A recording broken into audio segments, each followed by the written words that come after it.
বন্ধুরা, আবারও ছোট্ট একটা গল্প নিয়ে তোমাদের সামনে এসেছি। আই হোপ এই গল্পটা তোমাদের ভীষণ ভালো লাগবে। তো শুরু করছি আজকের গল্প। এক গ্রামে একটা ছেলে থাকতো। সে পড়াশোনায় ভীষণ ভালো ছিল, কিন্তু তার পড়াশোনাতে সে তেমন মনোযোগ দিতে পারছিল না। কারণ পড়াশোনার পাশাপাশি তাকে তার পরিবারের দেখভালও করতে হতো।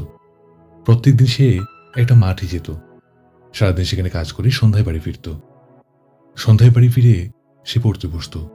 যখন সে ক্লাস 12-এ উঠে, তখন গ্রামের সবাই ভাবল, আমাদের গ্রামের এই ছেলেটাই প্রথম হবে, আমাদের গ্রামের নাম উজ্জ্বল করবে। কারণ গ্রামের সবাই জানতো যে সে পড়াশোনায় খুব ভালো।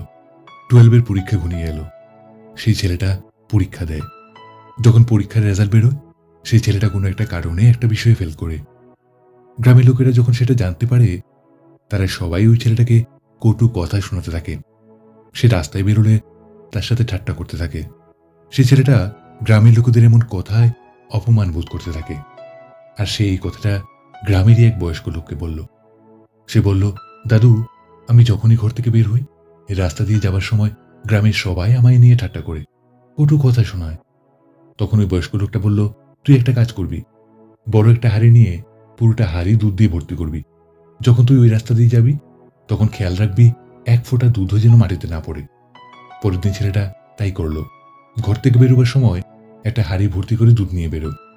কিন্তু তার পুরো ফোকাস ছিল ওই হাঁড়ির উপরে। সে লক্ষ্য রাখছিল এক ফোঁটা দুধও যেন মাটিতে না পড়ে।